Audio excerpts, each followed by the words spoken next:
Hi friends, welcome to Chandu's current affairs. వార్తల్లో ఉన్న కొన్ని ముఖ్యమైన వ్యాధుల గురించి తెలుసుకుందాం. మొదటగా వచ్చేసి సిక్కిల్ సెల్ ఎనేమియా. రీసెంట్ గా ఆదిలాబాద్ డిస్ట్రిక్ట్ ట్రైబల్ ఏరియాస్ లో సిక్కిల్ సెల్ ఎనేమియా కేసెస్ ఎక్కువగా నమోదయ్యాయి. మరి ఇక్కడ సిక్కిల్ సెల్ ఎనేమియా అంటే ఏంటి? వంశపారంపరంగా వచ్చే జన్యుపరమైన వ్యాధి. ఇది ఒక బ్లడ్ డిసార్డర్, రక్తానికి సంబంధించిన వ్యాధి. హీమోగ్లోబిన్ లో సడన్ గా జెనెటిక్ మ్యూటేషన్ జరగడం వల్ల రౌండ్ గా ఉన్న ఎర్ర రక్త కణాలు కొడవలి ఆకారంలోకి మారుతాయి. ఇలా మారడం వల్ల ఎర్ర రక్త కణాలు సరిగా మూవ్ కావు. సో బ్లడ్ బ్లాక్ అయ్యే అవకాశం ఉంటుంది. లక్షణాలు వచ్చేసి పెయిన్. సాధారణంగా ఎర్ర రక్త కణాలు 120 రోజులు జీవిస్తాయి. కానీ సిక్కిల్ సెల్ ఎనేమియాలో ఎర్ర రక్త కణాలు 10 రోజులు జీవించడం వల్ల రక్తహీనతకు దారితీస్తుంది. స్ట్రోక్, ఆర్గానిక్ ఫెయిల్యూర్ అయ్యి ప్రాణాపాయ స్థితికి చేరుకోవచ్చు. మరి ఈ డిసీజ్ ని ఎలా నివారిస్తాము? సిక్కిల్ సెల్ ఎనేమియా వాహకాలు భార్యాభర్తల్లో ఉంటే పుట్టబోయే పిల్లలకు సిక్కిల్ సెల్ ఎనేమియా వస్తుంది. వాహకాలు ఉన్న వారికి ఎలాంటి లక్షణాలు కనబడవు. పెళ్లికి ముందే స్క్రీనింగ్ చేసుకోవాల్సి ఉంటుంది. మరి ఇక్కడ ట్రీట్మెంట్ వచ్చేసి జెనెటిక్ డిసార్డర్ కాబట్టి కంప్లీట్ గా ఎలిమినేట్ అనేది ఒక పెద్ద ఛాలెంజింగ్ గా ఉంటుంది. Blood transfusion, gene therapy, bone marrow or మూలకణ మార్పిడి చికిత్స ఉంటుంది. మరి గవర్నమెంట్ ఇనిషియేటివ్స్ వచ్చేసి national sickle cell anaemia elimination mission వ్యాధుల గురించి అవగాహన కల్పించడం జరుగుతుంది. భారత ప్రభుత్వం 2047 వరకు కంప్లీట్ గా ఎలిమినేట్ చేయాలనే లక్ష్యం పెట్టుకుంది. Right to personal disability act 2016 ప్రకారము 21 వ్యాధులలో సిక్కిల్ సెల్ ఎనేమియా గుర్తించడం జరిగింది. ఎడ్యుకేషన్ లో రిజర్వేషన్లు వర్తిస్తాయి.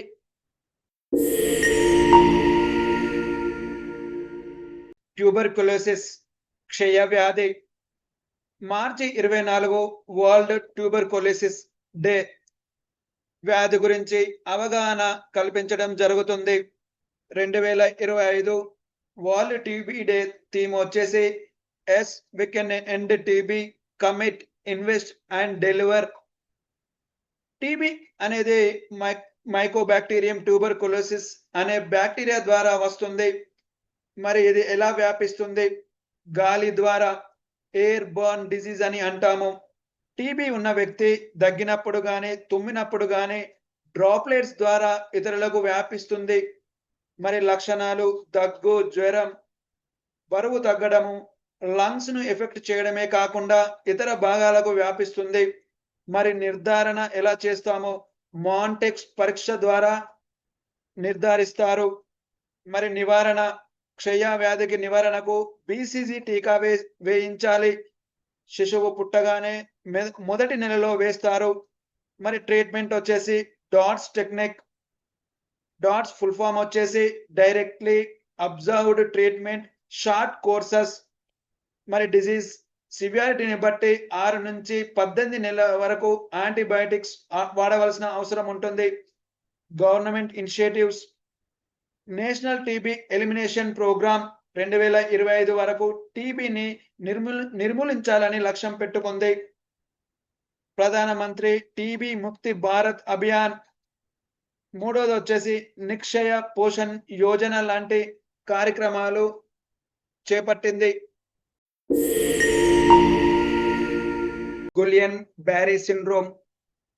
రీసెంట్ గా మహారాష్ట్ర పూణేలో గులియన్ బ్యారీ సిండ్రోమ్ కేసెస్ 100కు పైగా నమోదయ్యాయి. మరి గులియన్ బ్యారీ సిండ్రోమ్ అంటే ఏంటి? ఇది ఒక రేర్ ఆటోఇమ్యూన్ న్యూరోలాజికల్ డిసార్డర్, అంటే నరాలకు సంబంధించిన వ్యాధి. మరి ఇక్కడ ఆటోఇమ్యూన్ డిసార్డర్ అంటే ఏంటి?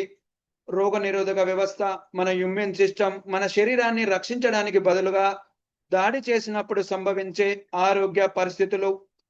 మన నర్వస్ సిస్టమ్ 2 రకాలుగా ఉంటుంది. ఒకటి వచ్చేసి సెంట్రల్ నర్వస్ సిస్టమ్, రెండోది peripheral nervous system. Central nervous system తెలుగులో కేంద్ర నాడీ వ్యవస్థ అంటాము.